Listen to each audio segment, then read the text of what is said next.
ሰላም የኢትዮ ፎከስ ቤተሰቦች እንደምን ቆያችሁ?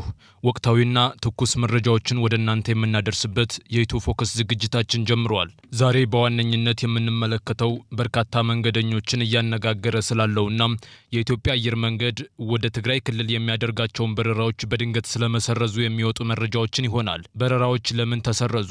አየር መንገዱ የሰጠው ይፋዊ ምላሽ አለ? በመንገደኞች ላይስ ምን አይነት ተጽዕኖ እያሳደረ ነው? እነዚህንና ሌሎች ተያያዥ ዝርዝር ጉዳዮችን በሰፊው እንቃኛለን።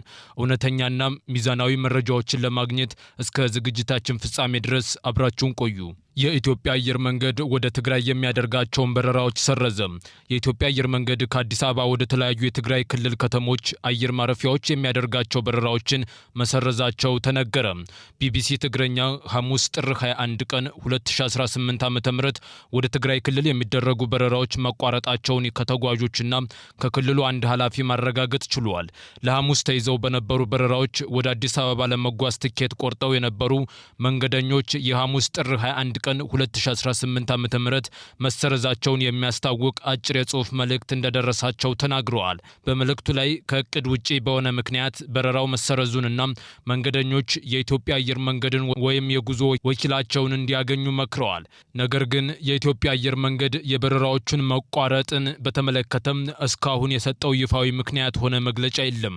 ስለ በረራዎች መሰረዝ የተጠየቁት የክልሉ ትራንስፖርት ኃላፊ አቶ ታደለ መንግስቱ በረራዎቹ መቋረጣቸውን አረጋግጠው ነገር ግን ዝርዝር መረጃ እንደሌላቸው ለቢቢሲ ተናግረዋል። ቢቢሲ ከአየር መንገዱ ይፋዊ ማብራሪያ ለማግኘት ያደረገው ሙከራ እስካሁን ምላሽ አለማግኘቱን አስታውቋል። አንድ ስማቸው እንዲጠቀስ ያልፈቀዱ የአየር መንገዱ ኃላፊ ግን ወደ ትግራይ የሚደረጉ በረራዎች መቋረጣቸውን አረጋግጠዋል። እኚሁ የአየር መንገድ ባልደረባ እንደገለጹት በረራዎቹ ለዛሬ ወይም ሐሙስ ብቻ ነው የተሰረዙት።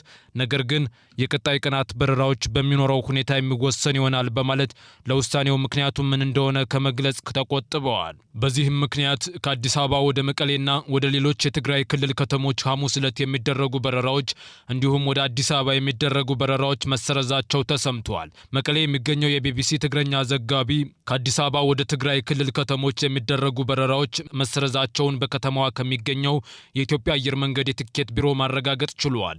በተጨማሪም መቀሌ የሚገኙ የኢትዮጵያ አየር መንገድ ሰራተኞች ዛሬ ወደ ቢሮ እንዳይገቡ እንደተነገራቸው ቢቢሲ ማረጋገጥ ችሏል። የበረራዎቹን መቋረጥ በተመለከተም እስካሁን ከትግራይ ክልል ጊዜያዊ አስተዳደርና ከኢትዮጵያ መንግስት የተሰጠ አስተያየት የለም። የቢቢሲ ዘጋቢ መቀሌ ወደሚገኘው አሉላ አባ ነጋ አየር ማረፊያ በማቅናት እንዳጣራው በስፍራው የተለመደው የተጓዦች እንቅስቃሴ እንደሌለና ከአየር ማረፊያው የጥበቃ አባላት ውጭ የሌሎች እንቅስቃሴ እንደሌለ ገልጿል። የአውሮፕላን ማረፊያው ሰራተኞች ለዛሬ እረፍት እንዲወስዱ ተነግሯቸዋል ያለው ደግሞ አዲስ ስታንዳርድ ነው። ይሁን እንጂ በመቀሌ የሚገኘው የኢትዮጵያ አየር መንገድ የትኬት ቢሮ ለዛሬ የታቀዱ በረራዎችን ሳይጨምር ሌሎች አገልግሎቶችን በመስጠት ላይ ይገኛል። አንድ የትኬት ቢሮ ሰራተኛ ሲስተሙ እየሰራ ነው፣ አገልግሎት እየሰጠን እንገኛለን፣ ከነገ ጀምሮ ለሚደረጉ በረራዎች ትኬት እየሸጥን ነው፣ እንዲሁም የበረራ ቀጠሮዎችን እናሻሽላለን፣ ሌሎች አገልግሎቶችንም እንሰጣለን ሲል ለአዲስ ስታንዳርድ ገልጿል። አክሎም ነገር ግን በረራዎቹ ለምን ዛሬ እንደተሰረዘም ማናችንም አናውቅም ብሏል። ለዛሬ በረራ የያዙ መንገደኞች በረራው መሰረዙን የሚገልጽ የጽሑፍ መልእክት ደርሷቸዋል።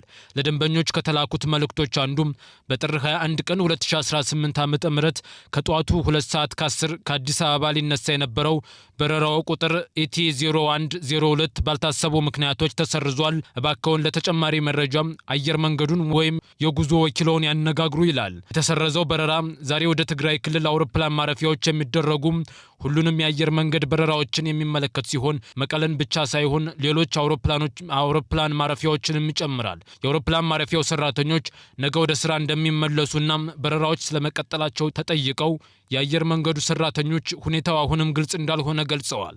አክለውም ማወቅ የምንችለው ዛሬ ዘግይቶ ነው፣ ነገር ግን ሲስተሙ ነገ በረራ እንዳለ ያሳያል ብለዋል። የኢትዮጵያ አየር መንገድ ከዚህ ቀደም በትግራይ ክልል ወቅት ወደ ክልሉ የሚደረጉ በረራዎችን አቋርጦ ነበር። ሰኔ 2013 ዓ.ም የትግራይ ኃይሎች መቀለን ከተቆጣጠሩ በኋላ ወደ ክልሉ መዲና የሚደረጉ በረራዎች ለ18 ወራት ያህል ተቋርጠው ቆይተዋል። በረራዎቹ እንደገና የጀመሩት የፕሪቶሪያው የሰላም ስምምነት ከተፈረመ ከ2 ወራት በኋላ ነበር።